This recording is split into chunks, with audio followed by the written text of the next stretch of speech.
love to share my way of being succulents with you. Today I'm at the family factory and I was given a corner whenever I visit my husband when he's working, so I can enjoy myself in the corner with my succulents as well. And today my task is watering all my succulents. Look at the vertical garden and the ones on the windowsill and also the ones on the table. And I would like to show you the detail. The best way to water succulents is like the rain watered succulents for you.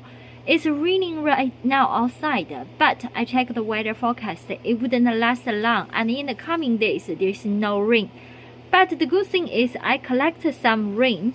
You see the box over there. I will use this rainwater to water these succulents. I always have 1 or 2 containers outside to collect the rainwater or even snow in the winter. When to water succulents, normally I do every 2 weeks. I water once. But actually the succulents, they are amazing. When they are thirsty, they tell you, I'm thirsty, feed me please. For example, let's look at this auger ear.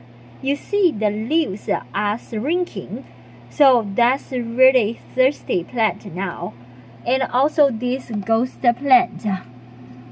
You may say, wait, what are you doing? Yes, these plants are actually not at home, so I kind of neglect them. But underwater wouldn't kill them. Over water will kill them. So even if they are thirsty, not too bad. You can still save them. Like key lime pie. Look, it's not tough, it's not fleshy. That means it's thirsty.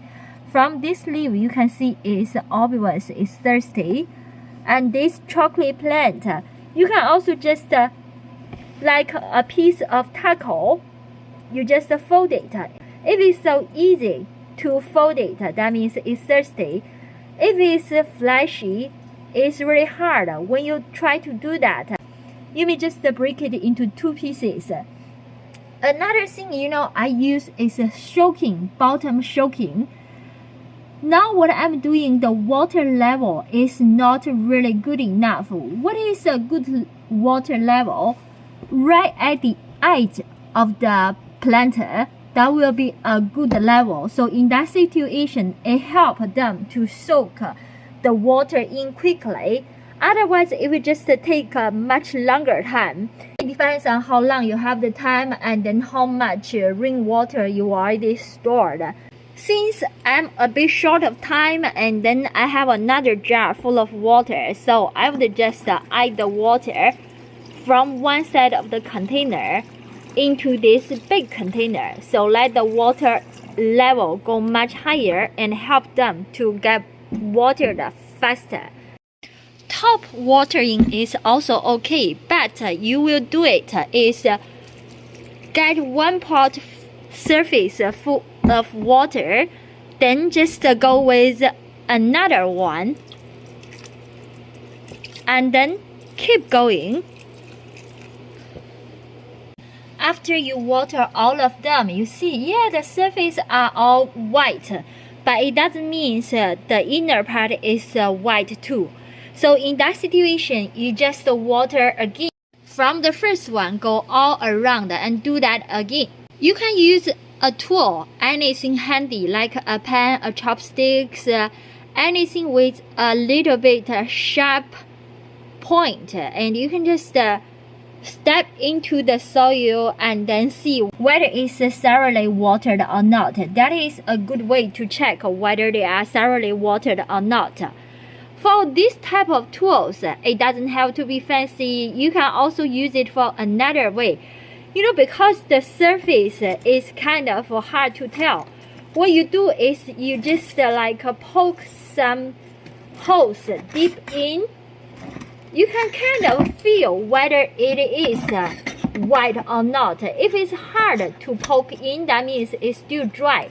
If it's white, it will be super easy to poke in. And you may say, is that a way to check your watering?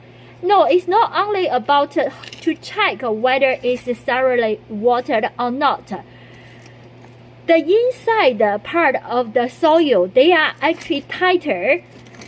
If you can just poke some holes. You kind of compose some vertical channels in the planter, and then you can just water from the top, from the surface. That means the water would go into the soil easier, deeper, and thoroughly instead of many types of top watering. I'm confident they are thoroughly watered. What I am doing now is take them out and then put on the lid of the container.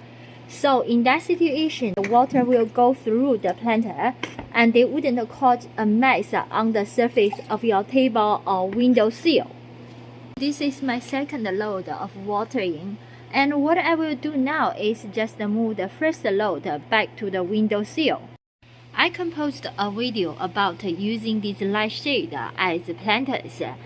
I actually explained the region. Today I found that there is another region because when you water, you can see whether it's thoroughly watered or not.